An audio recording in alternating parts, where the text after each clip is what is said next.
What was your full name again? Victoria Isabel Alferez Dickerson. I've been riding for about 4 years. I think I was at a point in my life, I was like 20 years old, where I didn't feel any control of anything around me, and I wanted something that I could feel like I accomplished right away, and that was learning to ride a motorcycle. My first bike was this 250 Honda Rebel that I barely rode, and I only rode it, I think, 3 times because I was scared of it. I was like, I don't know how to ride a motorcycle, and my brother would always say, you took the class, you passed, you know how to do this. You just have to do it now. My brother's best friend growing up was selling his Sportster, which is the bike that I have now. He sold it to me for $2,500. It was running on 1 cylinder, ran like shit. My dad and I fixed it. About a month after I had got my Harley, there was this event in Southern California called Babes Ride Out, which is an all-women's motorcycle camp out. We rode out and had a bunch of technical difficulties. Our 5-hour ride to Central Coast took 13 hours. And that was my very first introduction to motorcycles. And I fucking fell in love with it. Every time I say the story, because people will always introduce me like, this is Victoria, she hit a bear. Yeah. It never seemed like a real story that happened. So I hit a bear, and the bear impacted my left leg.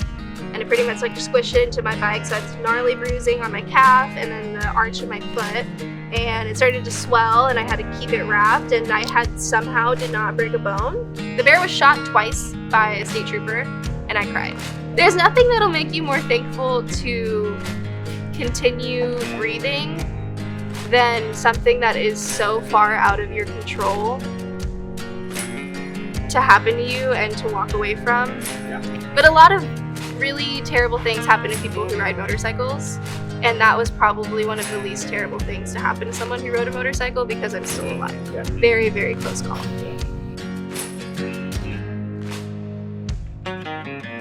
So I work at Legion Motorcycle Company. I feel like I do a lot, and so one title doesn't do it justice. Like, I'm kind of service rider, kind of part sales, kind of chaos coordinator, teaching men that women can do things. I knew it was a thing because I've dealt with it all my life, and I deal with it on a daily basis here. People will call the shop and I say, Legion Moto, and they're like, yeah, can I talk to a mechanic? And I say, no, talking to me. And to me, it's not a crazy idea to have women working in the motorcycle industry because we're here and gonna stay, you know? I had multiple women reply to my, like, talk to me and say, thank you for what you're doing and paving the way for everyone else. And I'd never thought of it in that situation. It made me really emotional reading it because I was like, oh, this actually means something for the greater good.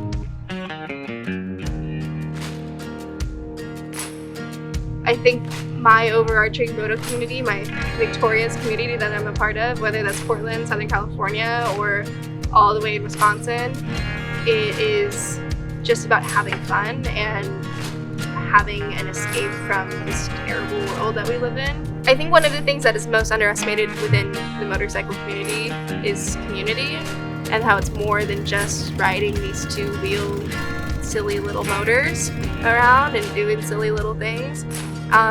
It's always about the friendships that we make along the way.